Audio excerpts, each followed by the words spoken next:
የጥፋት እጆችና መዘዛቸው በሚል መልእክት በሰቆጣ ከተማ ውይይት አካሂደዋል። መረጃውን ያደረሰን የዋግምራ ብሔረሰብ አስተዳደር የመንግስት ኮሙኒኬሽን ነው። ሳሙኤል አማረ እንደሚከተለው ያቀርበዋል።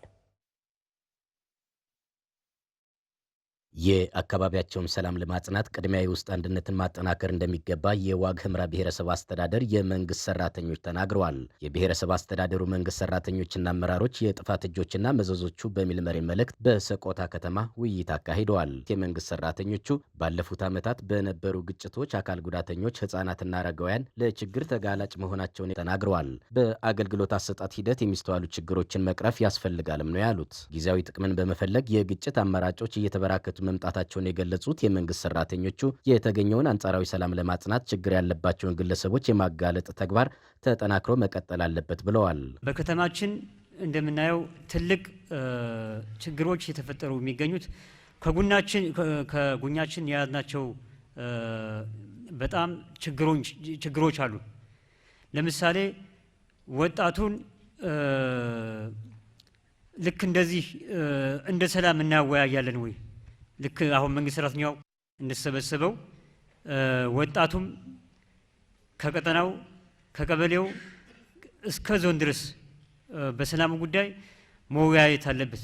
ሰላም ሲደፈርስ እኔ እውነቴ ነው በጣም ይጨንቀኛል። የት ነው እንደምንሄድ ራሱ ሌላው በመኪና ሲሸሽኮ እኛ እናውቃለን። አካል ጉዳተኛና አረጋውያኑ ህፃናቱ እያለቀሰ ነው የቀረው። ከ12 ሰዓት በኋላ ሰው ተማምሎ ይሄዳል። አሁንም የጸጥታ ኃይሎች እባካችሁን እዚህ እኛ ጋር ከጎናችን ያለውን አጥሩልና ከዛም በኋላ አብረን በጋራ እንታገላለን። ይሄን ያህል ወንጀል እየተፈጸመ እያየን ይሄ ህዝብ ፊት ሊነሳቸው አልቻለም። ይሄን ማየት አለብን። አይጠቅመንም፣ ያጠፋናል፣ ነገኛን ነው የሚበላው የሚለው በደንብ መታየት መቻል አለበት። አገልግሎት አሰጣጥን ስናየው ልዩ ትኩረት የሚሰጣቸው ልዩ ሙያ ያላቸው ሙያዎች እኮ ዛሬ በገንዘብ ካልሆነ የምትፈታ አንዲትም ጉዳይ የለችም።